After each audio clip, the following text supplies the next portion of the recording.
한 나라의 경제? 생각해보면 정말 거대한 유기체 같지 않나요? 수많은 사람, 기업, 정부가 다 얽혀 있잖아요. 아니, 근데 이렇게 복잡한 나라 살림 도대체 어떻게 파악할 수 있을까요? 오늘 바로 그 이야기, 한 나라가 어떻게 자기네 재정 장부를 딱 맞추는지 그 비밀을 한번 같이 파헤쳐 보려고 합니다. 자, 바로 이 거대한 질문에서 시작해 볼게요. 국가는 어떻게 살림을 꾸릴까? 이거 뭐 복잡한 경제학 같지만 사실은 우리가 지금부터 함께 풀어나갈 아주 흥미로운 퍼즐이라고 생각하시면 됩니다. 그리고 이 퍼즐을 푸는 열쇠는 의외로 아주 가까운 곳에 있습니다. 바로 우리 집 가계부예요. 국가 경제를 우리 집 살림살이에 한번 비유해 보는 거죠. 들어오는 돈, 나가는 돈, 빚내고 투자하는 그 원리가 놀라울 정도로 비슷하거든요.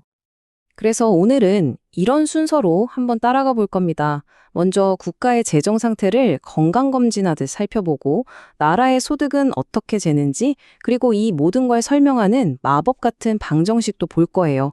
나중에는 전 세계 돈의 흐름까지 추적해서 마지막엔 적자라는 말의 진짜 의미가 뭔지 속 시원하게 알려드릴게요. 자, 첫 번째 순서입니다. 국가의 재정 건강검진. 우리 집 가계부 쓰는 원리를 국가 단위, 그러니까 저기 백악관까지 한번 쭉 확장시켜서 생각해 보겠습니다.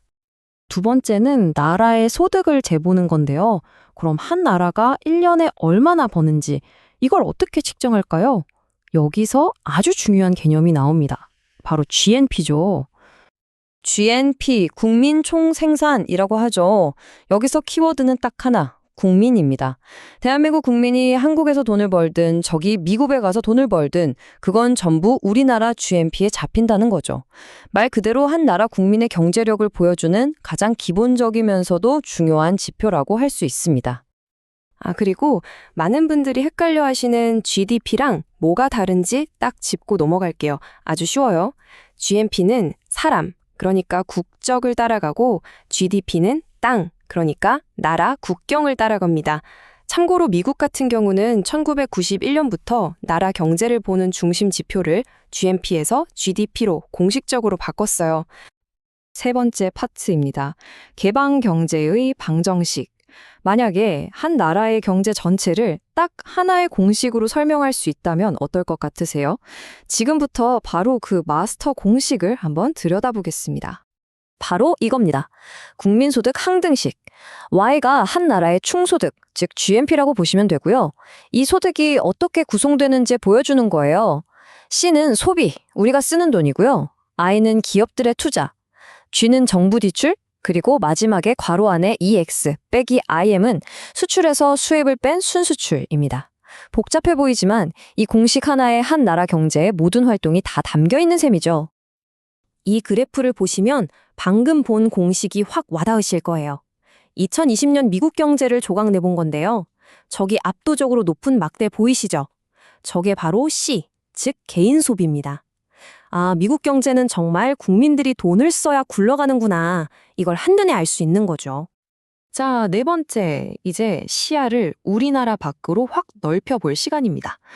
전 세계의 돈이 국가와 국가 사이를 어떻게 흘러다니는지 그 흐름을 한번 추적해 보겠습니다. 이 모든 국제 거래를 꼼꼼하게 기록하는 마스터 장부가 있는데요. 이걸 국제 수지표라고 부릅니다. 그냥 우리나라랑 전 세계 사이에 오고 간 모든 돈의 흐름을 정리한 국가의 글로벌 가계부다 이렇게 생각하시면 아주 쉽습니다. 국제 수지는 크게 두 개의 통장으로 나뉜다고 보시면 돼요. 하나는 경상계정통장, 다른 하나는 금융계정통장입니다. 경상계정은 자동차나 반도체 같은 물건, 아니면 관광 같은 서비스를 사고 판 돈의 흐름을 기록하고요. 금융계정은 주식이나 채권, 부동산 같은 자산을 사고 판 돈의 흐름을 기록하죠. 다시 우리 집 가계부로 돌아가 볼까요? 경상계정은 월급 받고 생활비 쓰는 일상적인 돈거래, 금융계정은 주식 사거나 대출 받는 것처럼 자산의 변동이 생기는 거래라고 생각하시면 딱 맞습니다. 자, 드디어 마지막 단계입니다. 지금까지 우리가 모아온 퍼즐 조각들을 다 맞춰볼 시간이에요. 우리가 뉴스에서 만날 듣는 그 무역적자라는 말의 진짜 의미를 깨닫는 순간 아마 아하 하고 무릎을 탁 치시게 될 겁니다. 이 그래프 한번 보시죠. 1980년대부터 지금까지의 미국의 경상수지 추이인데요. 저기 0 기준으로 선이 계속 아래쪽에 머물러 있죠. 이게 바로 우리가 뉴스에서 듣는 경상수지 적자입니다. 판 것보다 산 게 훨씬 많았다는 뜻이죠. 자, 바로 여기에서 진짜 핵심적인 원칙이 등장합니다. 뭐냐면요. 이 국제수지라는 장부는 말이죠. 무슨 일이 있어도 항상 0으로 딱 맞아 떨어져야 해요. 이게 절대 법칙이에요. 그럼 생각해보세요. 경상계정에서 마이너스가 났어요. 적자가 났다는 거죠. 그럼 이게 무슨 뜻일까요? 맞습니다.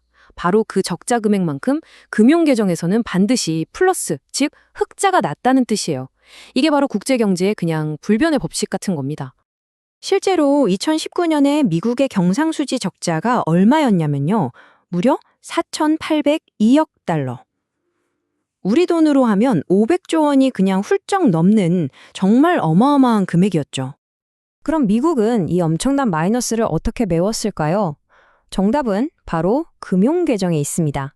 놀랍게도 정확히 적자 금액만큼, 그러니까 4,802억 달러어치 미국 주식, 채권, 부동산 같은 자산을 외국인들이 사들인 거예요. 즉, 해외 자본이 미국으로 흘러들어와서 경상수지 적자를 완벽하게 상쇄한 거죠. 이 사실을 알고 나면 무역 적자를 보는 시각이 완전히 달라집니다. 적자라는 게 단순히 돈을 많이 써서 생긴 빚이라는 부정적인 의미만 있는 게 아니에요. 오히려 그만큼 그 나라의 자산이 외국인 투자자들 눈에 매력적이라는 아주 강력한 투자 유치 신호일 수도 있다는 거죠. 자, 그래서 마지막으로 이런 질문을 던져보게 되는 거죠. 미국처럼 수십 년 동안 계속되는 이 경상수지 적자. 과연 이게 전 세계 투자자들을 끌어모으는 매력적인 경제라는 증거일까요? 아니면 지금 당장 즐기려고 미래의 자산을 팔아치우고 있는 어떤 장기적인 약점의 신호일까요? 바로 이 질문이 지금 이 순간에도 경제학자들이 가장 뜨겁게 논쟁하는 주제 중 하나랍니다.